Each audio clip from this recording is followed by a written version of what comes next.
With permission, Mr. Speaker, I will make a statement on misconduct and vetting in the Metropolitan Police Service following the horrific David Carrick case, and I thank you for your statement just there. Yesterday was a dark day for British policing and the Metropolitan Police, as an officer admitted being responsible for a monstrous campaign of abuse. Mr. Speaker, I am sure the whole House will want to join me in expressing my sympathy to the victims and thank them for their courage in coming forward. It is intolerable for them to have suffered as they have. They were manipulated and isolated and subjected to horrific abuse. For anyone to have gone through such torment is harrowing, but for it to have happened at the hands of someone they entrusted to keep people safe is almost beyond comprehension. The victims have shown extraordinary strength and courage. Their testimonies were essential in ensuring that Carrick faces justice for his crimes. It's thanks to them that this vile predator has been taken off our streets, and the public are safer as a result.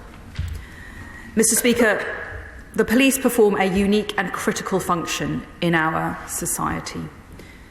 Every day, thousands of decent, hard-working police officers perform their duties with the utmost professionalism. They feel pride in putting on their uniform and want only the best for the communities that they serve. I know that they will share our collective disgust that a fellow officer could be responsible for such a despicable betrayal of everything that they stand for. It's imperative that this cannot happen again. And so I'm grateful for Lady Eilish Angelini's assurance that she will look at this heinous case as part of her inquiry. Mr. Speaker, from the moment I became Home Secretary, I've made clear that things have to change. Public trust is precious. Our model of policing by consent cannot work effectively without it.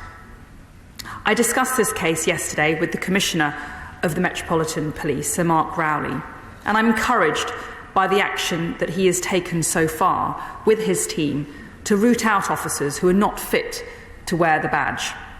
This effort is being spearheaded by a new anti-corruption and abuse command. But there is still some way to go to ensure that the force can command the trust of the people that it serves. It is vital that the Metropolitan Police and other forces double down on their efforts to root out corrupt officers. This may mean more shocking cases come to light in the short term. It's a matter of the utmost importance that there are robust processes in place to stop the wrong people joining the police in the first place, which is why the government has invested in improving recruitment processes and supporting vetting as part of over £3 billion that we have provided for the Police Uplift programme. I expect this work to continue at pace and for all Chief Constables to prioritise delivery of the recommendations made by the Police Inspectorate's recent report on vetting, counter-corruption and misogyny. It's now for the Metropolitan Police to demonstrate that they have an effective plan in place to rapidly improve their vetting processes. Much of the impetus for change must come from within policing, but this government will continue leading from the front. As I've been clear, we are bringing forward Part 2 of the Angelini inquiry to make recommendations on how forces can improve culture and tackle the root causes of police criminality and misconduct. The inquiry was established by the then Home Secretary, my right honourable friend, the member for Whittam, and I pay tribute to her for her commitment and leadership on these critical issues. As well as ensuring vetting processes are watertight, there must be fair and effective arrangements for dealing with those who behave or act in a wholly unacceptable way while serving.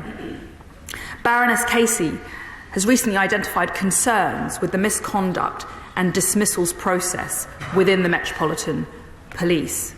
It takes too long, it doesn't command the confidence of police officers, and it's procedurally burdened. Bureaucracy and process appear to have prevailed over ethics and common sense. That's why I've announced an internal review into police dismissals. The review's terms of reference are being published today.